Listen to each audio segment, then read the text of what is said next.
Good evening, Jeremy Fernandez with ABC News. Shopping for property during a work trip may not have been a one-off for the embattled Federal Health Minister. 9 months before Susan Lee made an impulse apartment purchase on the Gold Coast, she inspected another property during a taxpayer-funded visit. Tonight, 10 other ministers are facing questions over $40,000 worth of travel to social and sporting events. Ashlyn McGee reports from Canberra. Nestled in the Gold Coast hinterland, half an hour from the city, this property was advertising solitude to strengthen the soul. In 2014, the Health Minister Susan Lee inspected it twice and made an unsuccessful offer. She was on the Gold Coast for unspecified official ministerial business and charged taxpayers nearly $2,000 for her visit. Ms Lee apologised for buying a luxury apartment on another work trip and agreed to pay back some of the costs. And she's been stood aside while the rest of her travel to the tourist strip is investigated. I think Susan Lee has unfortunately fed into the view held by many Australians that politicians are in it for themselves. Corporate tickets to the 2013 AFL Grand Final cost thousands. Among the guests enjoying the hospitality for free were Tasmanian Senator David Bushby and frontbenchers Mathias Cormann, Steven Ciobo and Mitch Fifield.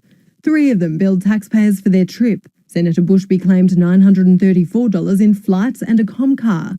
Senator Cormann, whose department oversees politicians' entitlements, billed $3,533 for him and his wife, and Mr Ciobo charged $1,101 for his flights.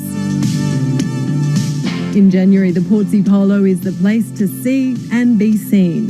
Foreign Minister Julie Bishop and her partner were there for a second year running. The ABC can reveal Ms Bishop declared it as official ministerial business and charged taxpayers nearly $3,000 for flights, a Comcar and a travel allowance.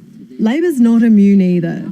In 2012, Tony Burke charged $12,000 for a family trip to Uluru. A clear definition of what official business is obviously at the centre of the changes that need to be made and will be made by the government. The ABC's uncovered more than $40,000 worth of travel to sporting and social events that 10 ministers have charged to taxpayers.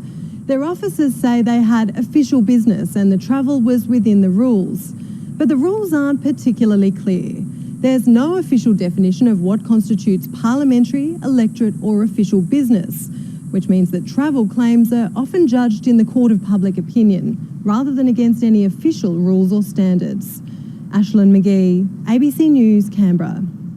And momentum is building for changes to politicians' entitlements, with all sides of politics acknowledging the system needs an overhaul. Andrew Green joins us from Parliament House. Andrew, how soon can we expect some action on this?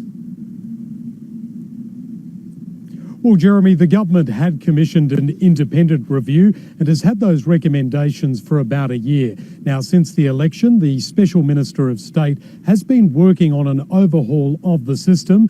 But with the bipartisan support, the government now says it's expecting those changes to be in place within 6 months. But this fresh scandal has given greater impetus to finally bed those changes down. And are there any signs of what the changes are likely to be and how they'll be enforced?